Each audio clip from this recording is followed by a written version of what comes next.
टिक टाक ban. ये कहानी है मोहन नाम के लड़के की, जो कि सुबोधपुर का रहने वाला था।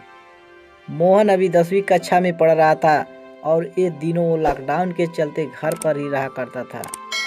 देश में लॉकडाउन का माहौल ख़त्म होते ही जैसे सभी को राहत मिल गई हो। इस बार की छुट्टियां मोहन के लिए काफ़ी खुशियां भरी थी, क्योंकि उसे रोज़ रोज़ की तरह ना ट्यूशन जाना पड़ता था और ना ही स्कूल। और मोहन इसी के चलते अपना सारा ध्यान टिक टाक पर ही लगा कर रखता था। उसके हाथ से फ़ोन ही नहीं छूटता था और उसके घर वाले ये देखकर काफ़ी उदास रहते थे। वो घड़ी घड़ी टिक टाक देखता रहता और अपना कमरा बंद कर उस पर वीडियो बनाता रहता। एक दिन सुबह उठकर जब टिक टाक खोलता है तो उसमें एरर नोटिफिकेशन आने लगती है। लाख कोशिशों के बावजूद भी मोहन टिक टाक को चालू नहीं कर पाता और वो उदास हो जाता है। तभी अचानक मोहन की माँ की आवाज़ आती है, बेटा जल्दी से इधर आना, कुछ दिखाना है।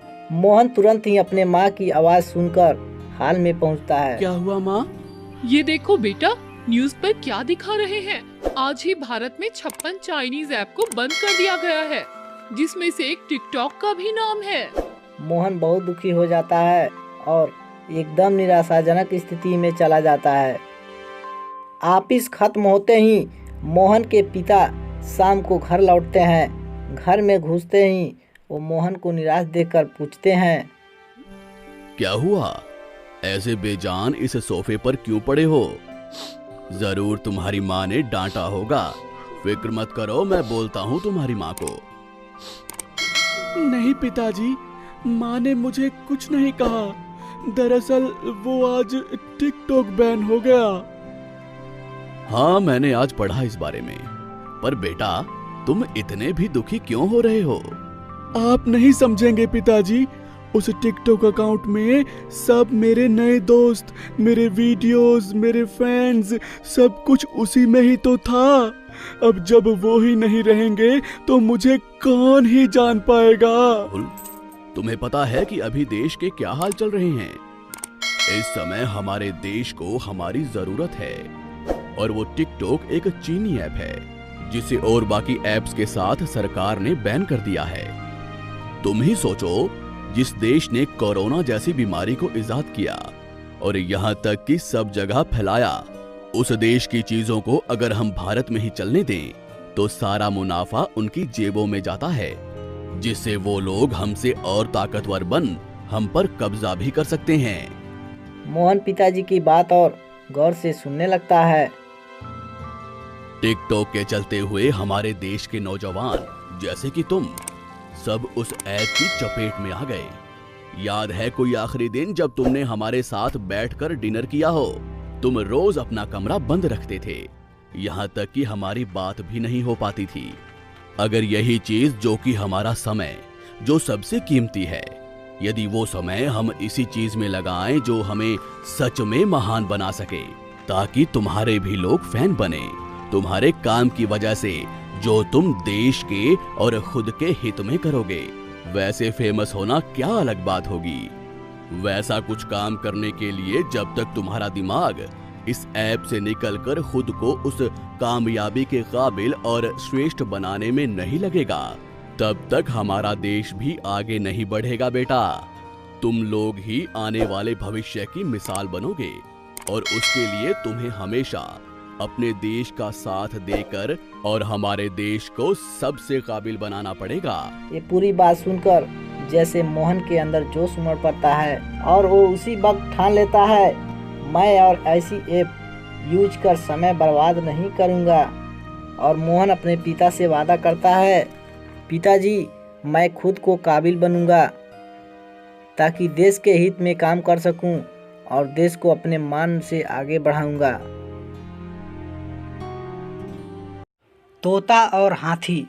एक तोता लंबे समय से पिंजरे में रहकर तंग आ चुका था। वह खुले आसमान में उड़ना चाहता था। बहुत प्रयास के बाद आखिर तोता पिंजरे से बाहर निकलकर जंगल की तरफ गया। तोते को जंगल का वातावरण बहुत पसंद आ गया। वह हर रोज तरह तरह के मीठे फल खाता और जंगल के चारों ओर घूमता था। अपना जीवन बहुत खुशी खुशी बिताने लगा। एक दिन तोते ने एक सोता हुआ हाथी देखा। उसे देखते ही तोते के मन में शरारती विचार आया। चाहे जो कुछ भी हो, वह हाथी को नींद से जगाना चाहा। बहुत तेजी से नीचे हाथी की तरफ आया और अपने चोंच से हाथी के सूंड पर मारा, जिसके कारण हाथी जाग गया। आंखें खोलकर देखा, तोता पेड़ पर जाकर हंसने लगा। हाथी नाराज होकर बोला, अरे तोता, क्या परेशानी है? तोता ने जवाब दिया, मजाक है मेरे यार।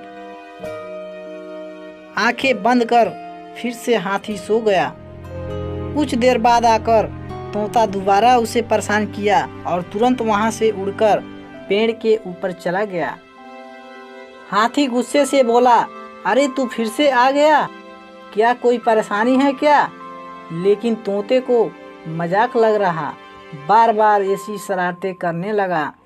हाथी तंग आ चुका था, कुछ करना चाहा, वहां से उठकर चला गया। फिर से एक बार और अपनी चोंच से हाथी को मारा। हाथी क्रोधित हो गया और सोचा, तोते को सबक सिखाना होगा।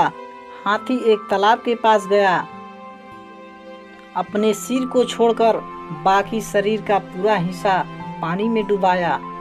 इसको देखकर तोते को बहुत मजा आया।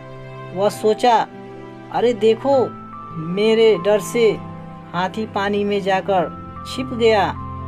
फिर से तोता वहां जाकर हाथी के ऊपर बैठ गया। हाथी को मारना चाहा। हाथी को पता था कि तोता जरूर आएगा, इसलिए हाथी पहले से ही अपने सूंड में पानी भर रखा था। तोता मारने ही वाला था, तभी हाथी ने सूंड से तोते पर पानी बरसाया और तोता तालाब में गिर गया। तोता जान के लिए तड़प रहा था। हाथी को यह देखकर दया आ गया। उसने तोते को पानी से बाहर निकाला। तोते ने हाथी से क्षमा मांगी। तोते को बहुत अच्छा सबक मिला और हाथी वहां से चला गया। अब तोते को छोटे बड़े का अंतर पता चल गया। तो बच्चों, इस कहानी से हमें यह शिक्षा मिलती है कि हमें अपने से बड़ों का आदर करना चाहिए। दोस्तों, ये कहानी अगर अच्छी लगी हो तो हमारी वीडियो को लाइक और चैनल को सब्सक्राइब ज़रूर करें।